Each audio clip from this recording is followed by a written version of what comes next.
مساء الفل، وحشتوني جدا ورجعنا لكم بعد غياب في الموسم الجديد من قعدة انتيريور مع معتز حسن.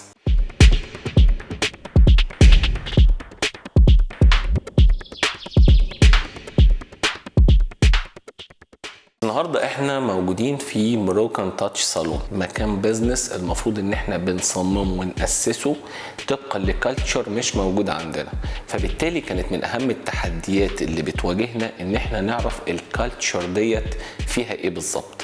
يعني ايه؟ يعني زي ما انتم شايفين احنا في مكان قطعة من المغرب، ازاي قدرنا ان احنا نعرف الموتيفات والحاجات اللي بتستخدم هناك ونوظفها بشكل مناسب وتجاري يناسب طبيعة العمل هنا في مصر. العميلة صاحبة المكان هنا مغربية الأصل، عرفتنا عن طريق السوشيال ميديا.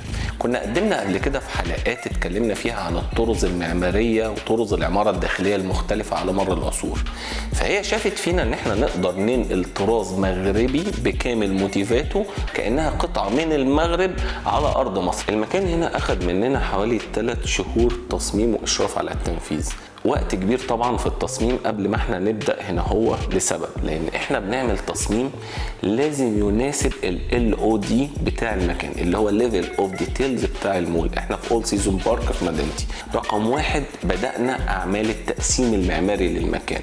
التقسيم المعماري ده اللي كان قبل كده اتفقنا فيه مع العميلة هي عايزة ايه، فبالتالي احنا اخدنا منها المعطيات ترجمناها لمساحات طلعناها كبرودكت ان احنا نقدر نقدمه للناس. بعد ما قسمنا المعماري بتاع المكان بدأنا بأعمال السباكة، بدأنا بأعمال الووتر سبلاي مش الدرينج مش الصرف. ليه؟ ان احنا الووتر سبلاي ده بتكون حاجات كلها نازلة من فوق، بيكون ملهاش علاقة كبيرة بالعزل.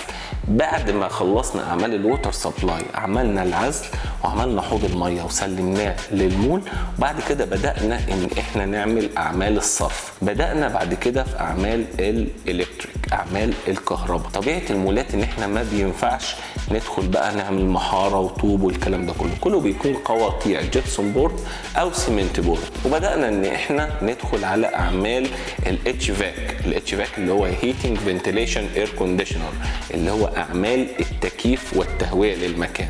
بعد ما خلصناها عملنا اعمال الفولس سيلينج، الاسقف الساقطه والجيبسون بورد. وبعد كده بدانا نعمل تركيبات السيراميك والبورسلين وتكسيات الخشب والدهانات. طبعا زي ما احنا كلنا عارفين ان المغرب هي اصل خامات التجميل، الخامات اللي جايه من الطبيعه، وهم بصراحه محترفين جدا في الموضوع ده. يعني انت لو سالت اي حد هيقول لك اروح صالون مغربي بيستخدم خامات من الطبيعه، الخامات ديت خاصة بالتجميل. يعني انت لو دخلت المكان ده هتحس ان انت فعلا زرت المغرب لفترة معينة وطلعت تاني. الطراز المغربي ده طراز سوفيستيكيتد جدا. يعني مدرسة التصميم الداخلي المغربي مبنية على 3 عناصر رئيسية: التصميم الأندلسي، التصميم الإسلامي، التصميمات الخاصة بالطبيعة والطراز المغربي القديم. ان انت عشان تقدر تعمل ديزاين ناجح لازم يكون عندك القدرة على ربط الطرز ديت ببعض عشان تقدر تخرج مكان زي اللي احنا فيه ده. يعني انت في جولة كده صغيرة في المكان اللي احنا عملناه هتلاقي ان الوان الطبيعة غالبة عن المكان. اللون الصحراوي مع اللون الاخضر مع الموتيفات الطبيعية مع الورود، مع حتى هتلاقي فاونتن ان بتنزل مية طبيعية. الاخشاب اللي مستخدمينها اخشاب طبيعيه زي خشب التك، وكل حاجه هنا هو هتلاقيها محاكيه للطبيعه. طبعا احنا كنا في رحله بحث عن خامات هنا في مصر تحاكي الموتيفات والحاجات المغربيه، زي السيراميك اللي هو فيه الفسيفساء، زي السيراميك اللي ورانا ده اللي فيه الموتيفات، زي بعض القطع اللي انتوا شايفينها ديت، زي برضو الالوان اللي انتوا هتلاقوها في المكان. واحنا بنصمم المكان كان في حاجه مسيطره علينا دايما: ازاي نبين المرتفعات الهيوج في المكان، الجرانديوزيتي والعظمه زي ما بيقولوا. ده قدرنا نحققه ازاي؟ عن طريق ان احنا نعمل باب طوله مش عادي، مش ارتفاعه 22، لا ده 73، عشان تبقى باينه للعميل وهو داخل يحس فعلا ان هو دخل المغرب القديم.